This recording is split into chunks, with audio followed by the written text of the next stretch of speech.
Alright, I got my headphones connected. Hopefully this helps more than my last video because you could barely hear me and all you heard me was moving the phone around. But this is what the bike looks like right now, present. It's the 27th of February. I've had this for like a month. But the only thing I've added was this GoPro mount. Actually, it's not a GoPro, it's a 360 mount. And then the quad lock. And we just got this today.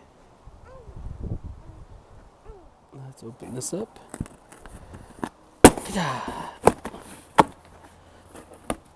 It's from Rocky Mountain Motorsports.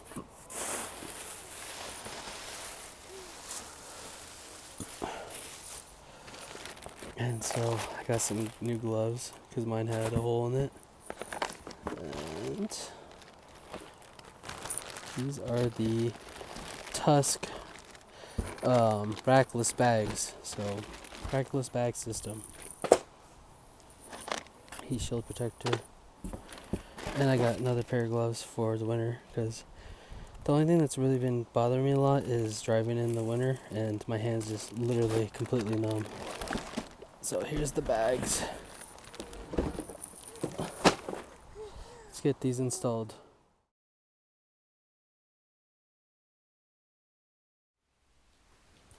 Alright, just trying to go through here and figure out which would be the best way to position these. So the rack, so this back plate or whatever is going to sit about right here. And then you see these 3 notches right here. It's going to go towards the back of the fender. And then you got the single notches right here. And you can see on the bag, you can see the 3 notches here. So there's 3 holes right here because you want to figure out which best placement for this would be. And then you want the TUSK logo to face the front of the bike so you want to, there's a left and a right pretty much. They're not labeled, but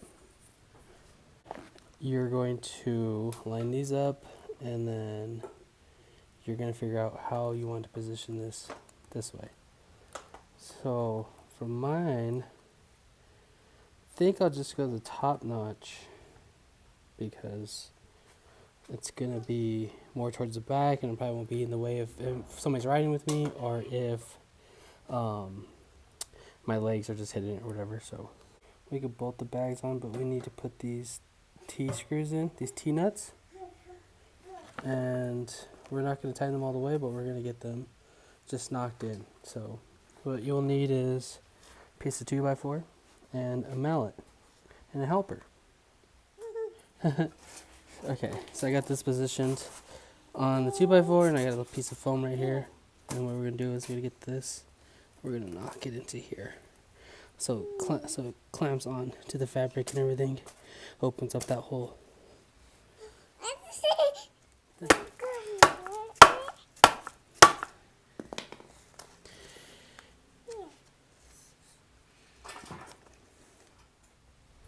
Okay, for easiest way to get this thing to stay put while you're hammering it is just to screw on the top of the bolt head, and that way you can hammer it in between whatever you got,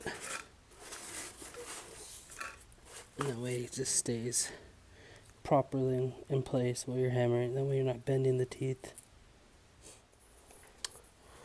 Alright, so I got this, all 6 of these in. It's a little pain.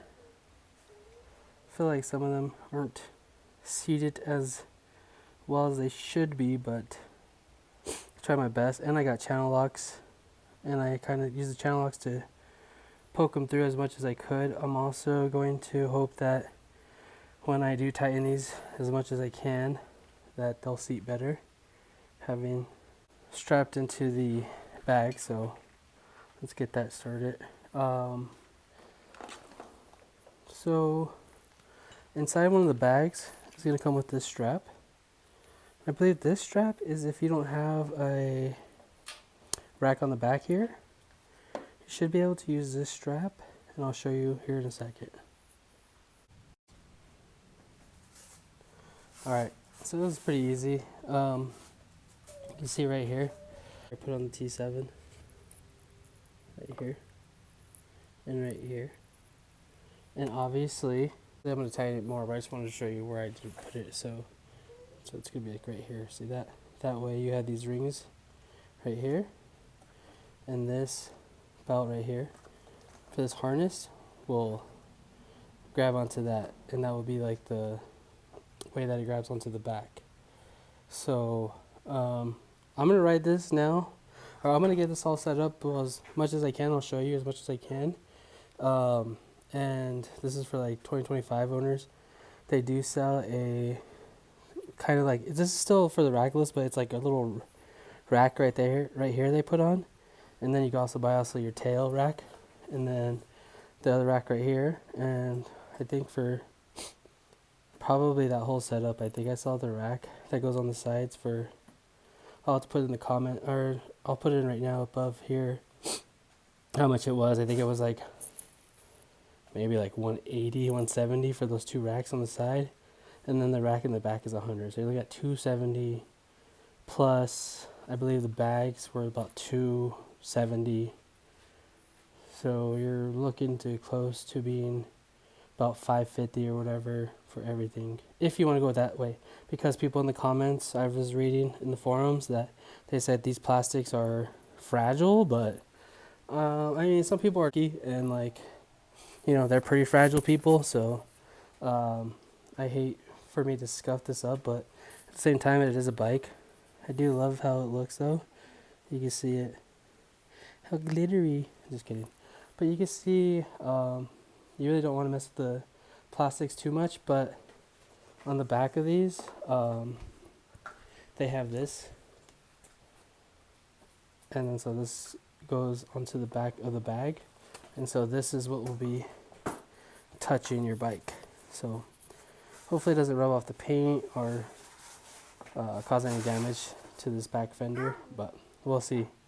So I'm going to run this, guys, for you. I'm going to run this, and then, you know, I got the TUSK Olympus bag up there, then the TUSK Excursion, I'm sorry if I'm mispronouncing that, but the rackless system.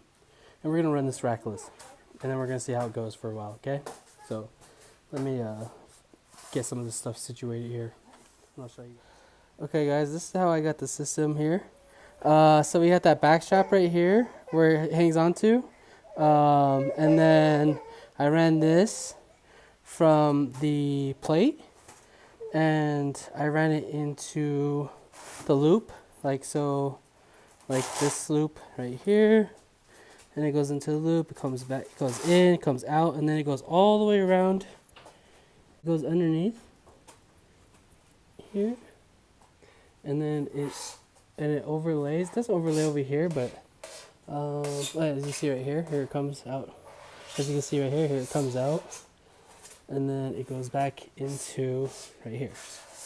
It goes back into here, and you can see it. So not only is it secure right here, it's going underneath the tail, and it's adding a little bit of tension to the tail, and then it's coming out right here, and then so it's secure multiple points, so like 4 points. And I didn't have to cut anything. And if you're able to save these, and then when you go do these main loops right here, if you go do these main loops, you could just kind of twist this sideways and then suck it through to like the end of the, you want to suck it through to the end of this tail. You want to suck it through to the end of this tail. And then by the time you fish everything through, and then you come back around one side, you'll have this all secure. So it's gonna be pretty tight. I'm trying to get it lined up about like right here, so it's not taking up a lot of the tail, the end of the seat. If you have two riders, yeah, it might be annoying, but as for right now, it's mostly me.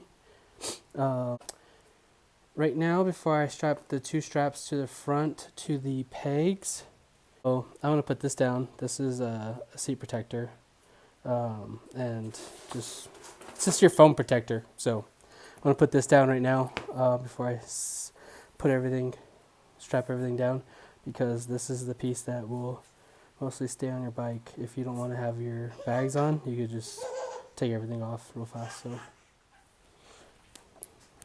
Alright guys, I got this side done.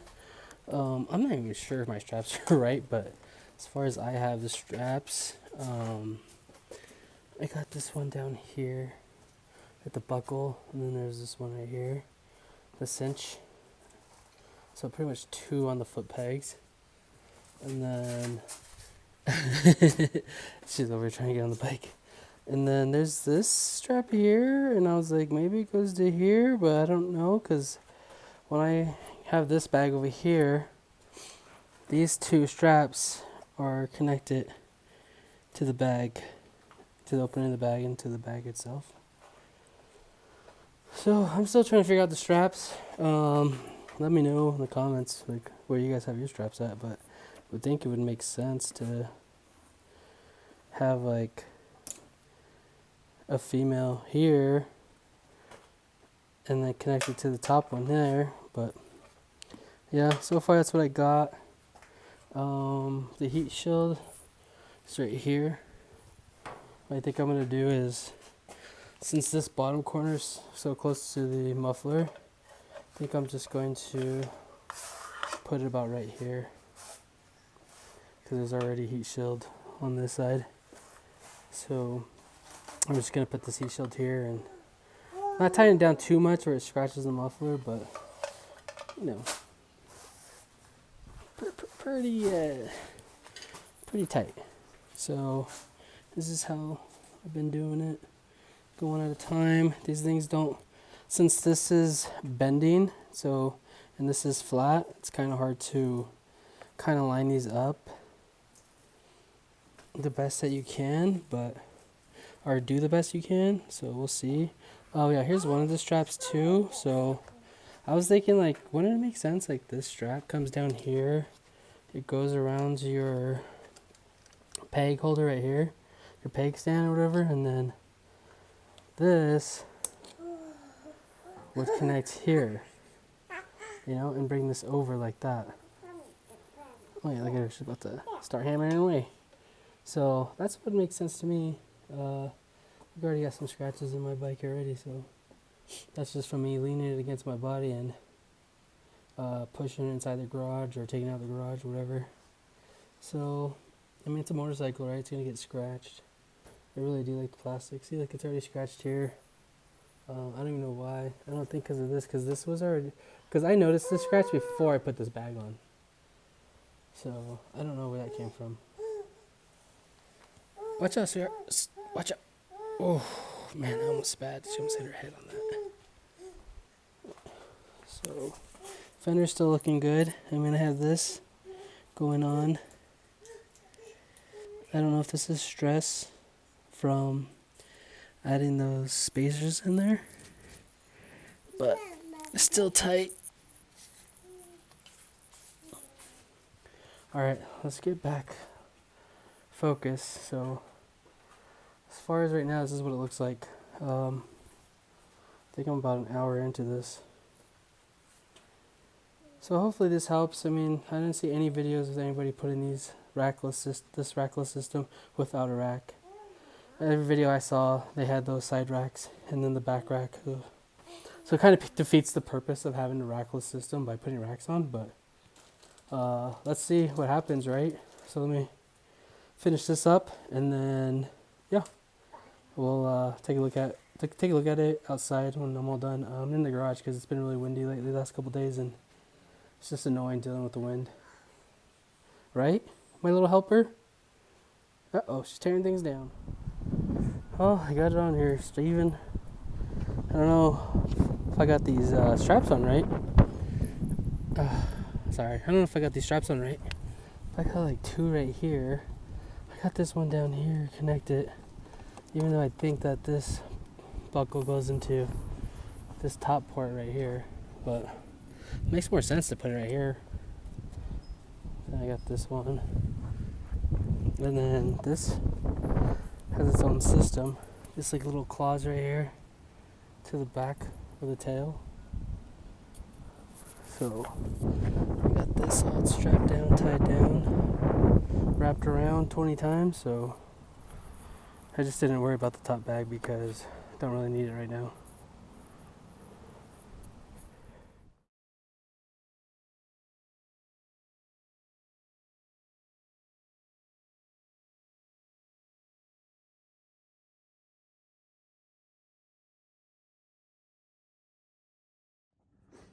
Okay guys, yesterday I accidentally dropped my bike. Going home, the ground wasn't even, and then the side with the kickstand, it was higher, so it was pretty much tilting to the opposite side of where the kickstand was, and I broke my handguard. I'm gonna JB Weld this thing. I'm gonna see if I could JB Weld this. Dropped my bike the other day, but the only damage really is right here, and this broke off. Right there, you see that? What I'm going to do is Bust out some JB Weld. and I'm going to see if I can get this back bonded. Alright, let's get this bad boy welded. Squeeze this out into this mixing tray. Alright, got a nice little glop of it. Let's put it in here. We need it sparingly. Just been letting it sit here for a good minute. I've been holding it with like one hand. Like smoothed out some of that JB Weld. Just gonna hold it. I'm gonna hold it here for like 2-3 minutes. Don't let it go, and then see how it goes. I guess smell something like, almost smells like rubber, burning rubber or something. But yeah, let's just keep that on there for like me pinching it together for about like 6 minutes. You know what I should have got? I have clamps. I should have got my clamps. Here's a better view, kind of. With some light. I'm gonna let go of this. Oh, see, can't let go. All right. So we got the clamp on there. It's 1:06. Give it to about 2 o'clock. So yeah, I'll check back in like 60 minutes. All right, guys. So update. I drove this thing 2-3 days to work and back, so about 40 miles each way with the JB Weld. I can tell you it works. So definitely on there. Nice little fix. Definitely tell it did a good job of welding that together. JB Weld for the win right now until I drop it next time.